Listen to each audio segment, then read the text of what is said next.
झिलमिल सोसाइटी में उल्लास का माहौल था क्योंकि 2 दिन बाद होली आने वाली थी। सभी बच्चे बहुत खुश थे और मोहल्ले के सभी घरों में सजावट की तैयारियां चल रही थी। चिंटू मिंकू के घर में भी होली की तैयारियां चल रही थी और कुछ लोग मोहल्ले में होलिका दहन के लिए लकड़ियां इकट्ठी कर रहे थे। ये सब देखकर चिंटू अपनी मम्मी से पूछता है, मम्मी, हम हर साल होली क्यों मनाते हैं? चिंटू की मम्मी उसे खुश होते हुए कहती है, बेटा, होली का मतलब अच्छाई की बुराई पर जीत है और हमेशा अच्छाई ही आखिर में जीत जाती है। चिंटू उत्सुकता के साथ अपनी मम्मी से फिर से पूछता है, मम्मी, होली का मतलब अच्छाई की बुराई पे जीत कैसे होता है और इसके पीछे की क्या कहानी है? बेटा, चलो मैं आज तुम्हें होली की कहानी सुनाती हूँ। बहुत समय पहले की बात है। एक राजा हुआ करता था जो कि कृष्ण भगवान को बिल्कुल भी पसंद नहीं करता था और उसका एक बेटा था, प्रहलाद, जो कि कृष्ण भगवान का भक्त था। मगर उसके पिता को ये बात बिल्कुल भी पसंद नहीं थी कि उसका बेटा कृष्ण भगवान का भक्त है।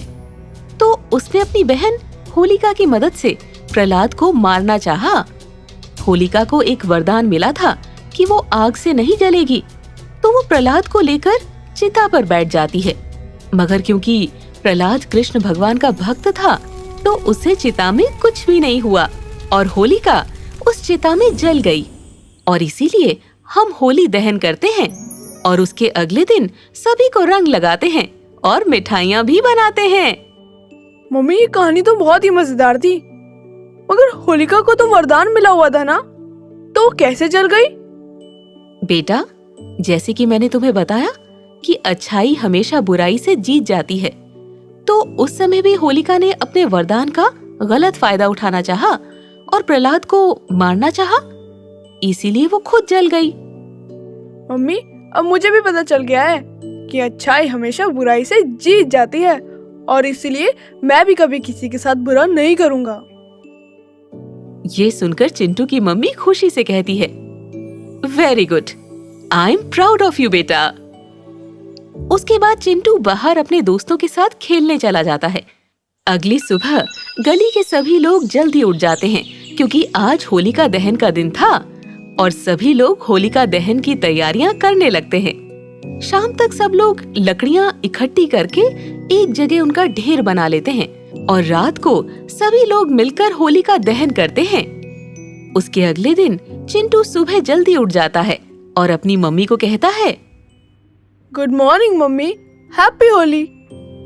चिंटू ने सुबह सुबह ही घर में बड़ों के पैर छूकर उनका आशीर्वाद लिया और सभी को होली विश की। उसके बाद चिंटू अपनी मम्मी को कहता है, मम्मी, अब मैं बाहर होली खेलने जा रहा हूँ, जल्दी से मेरे कलर्स दे दो। हाँ, ये लो बेटा, मगर कुछ बातों का जरूर ध्यान रखना। पक्के रंगों से होली मत खेलना, वरना वो रंग तुम्हारे शरीर से अगले 1-2 हफ्तों तक नहीं निकलेंगे। और किसी की आँखों में रंग मत डालना, नहीं तो आँखों में इन्फेक्शन हो सकता है। Okay mummy. और हाँ बेटा, पानी का जितना हो सके कम इस्तेमाल करना, क्योंकि हमें पानी बचाना चाहिए ताकि हमें पीने वाले पानी की कभी दिक्कत ना आए। ओके मम्मी, मैं समझ गया। क्या अब मैं होली खेलने जा सकता हूँ प्लीज? हाँ, जाओ।